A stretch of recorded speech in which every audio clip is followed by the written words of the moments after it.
First of all, when would you expect these jobs and these projects to begin?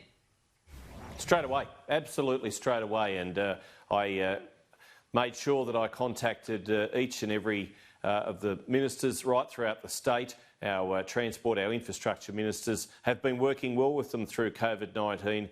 They want to see the money, of course. They want to actually also support our government's efforts to create more jobs.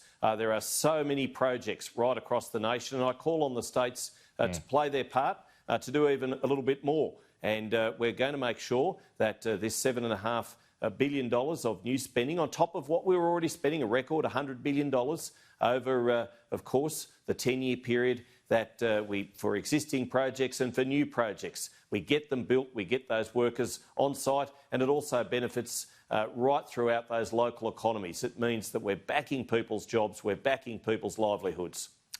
As you mentioned there, you're going to need the states to play ball. Do you have any doubt that they will? Well, the expectation is that they will come on board. They want to, of course, move people more freely around their own states. They want to get their product from paddock to port and to an overseas plate. They want to make sure that whether it's mining, whether it's resources, agriculture, that it actually happens quicker, people getting to where they need to be sooner and safer. And they should also know that, for those regional areas, we're backing them all the way. We don't want people to be staring at their brake lights in front of them for an hour and a half. That's why we're busting through congestion in capital cities, but it's also why we're backing infrastructure both in metropolitan areas and across Australia in regional and rural and remote areas too. Is it mostly roads and highways and et cetera that this applies to? And rail? And rail, indeed.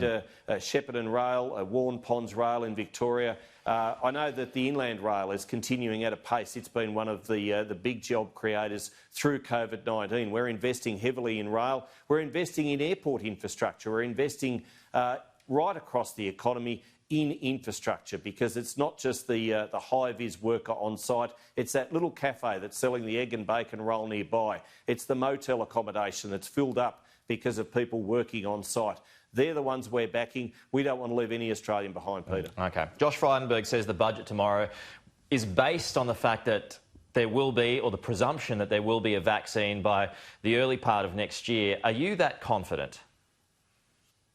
We're very much hoping that that is the case. I know how hard Australian universities are working in tandem and in conjunction with other institutions around the world. I know we're taking on board the best world medical advice in this area.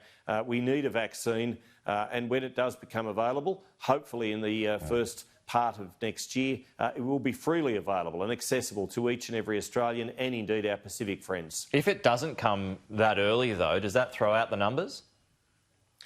Let's see what happens. We're very confident that every effort is being made by the world's experts to bring about this vaccine. It's not just Australia, it's right across the world. We've got the best people available doing the right thing. Let's hope that it happens. There is a danger, though, that the numbers will be out of date very quickly if there is another statewide shutdown like there was in Victoria recently. We've made sure all the way through that we've backed our economy, whilst, of course, putting first and foremost the health outcomes. We've done that all the way through. We've put $314 billion of assistance on the table to make sure that we got the right health outcomes, to make sure that we cushioned the economy as best we could.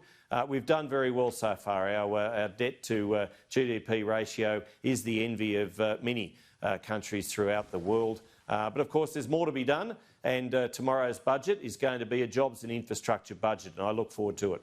It's looking likely that total debt, though, is going to exceed $1 trillion. In all likelihood, is this ever going... This is the recession we didn't need to have. This is the recession we did not need to have. But are we ever going to pay that off? Well, we came to the recession and we came to COVID-19 in a with strength, with economic outcomes. We were just about to produce the first budget surplus for a dozen years, and of course COVID-19, a global pandemic hit. I think every reasonable Australian knows why this recession is in place. I think every reasonable Australian understands that, and we're doing our utmost to protect lives and livelihoods. That's what we've done the whole way through. That's what we'll continue to do, Peter. OK, you just would have heard Andrew Clennell's interview with Josh Frydenberg playing on later on. He did tell Andrew that we're looking at net zero, even negative migration for the next couple of years. I mean, Dick Smith will be happy about that. He's argued about that for a long time. Bob Carr makes some interesting comments this morning. He says maybe that's a good thing because sometimes infrastructure doesn't keep up with population growth, and then you've got the obvious problems with traffic congestion. Does he have a point there? Our infrastructure is keeping up, and it has kept up right the way through since we were re-elected in 2013. We've put on the table record amounts of funding each year, building more on the last to make sure that we've got the infrastructure in place to make sure that we get people to where they need to be sooner and safer. They spend more time with their loved ones, spend more time at home and spend less time in traffic congestion. With the net migration, yes, that's of course going to be difficult, particularly for those rural and regional areas which rely so heavily on foreign people filling those workplaces. But there are 45,600 jobs available right now for Australians to take them. So if you are unemployed, you are seeking a new start, there's a regional area which will welcome you. Well, Josh Frydenberg's encouraging more births. You're encouraging people to go and pick fruit out in regions and fall in love. You two are definitely you're definitely singing off the same song sheet. We always are, Josh and I. We always are, and that's a united coalition government. Just finally, here to help you. Just finally, it looks like Anastasia Palaszczuk is looking to keep that Virgin headquarters in Brisbane, stumping up about $200 million for that. Do you support it? Well, I support Virgin making sure it can be its best self, and I'm so pleased that through this, when everybody else was saying that we would only have one airline coming out the back end, that we've made sure that all our assistance was sector-wide. And I know that assistance through the domestic aviation network support that we've provided through every measure that we've done, $1.31 billion, that we've ended up with a viable two-airline sector going forward for aviation. What we now need to do, and what Anastasia Palaszczuk, her best thing would be to reopen the borders so that we can get tourists back to Cairns, so that we don't just have intra-state tourism, so that we have interstate tourism, because there's plenty of people from the southern states who want to visit Queensland right now. Anastasia, the challenge is there. She needs to open up her borders, and very soon.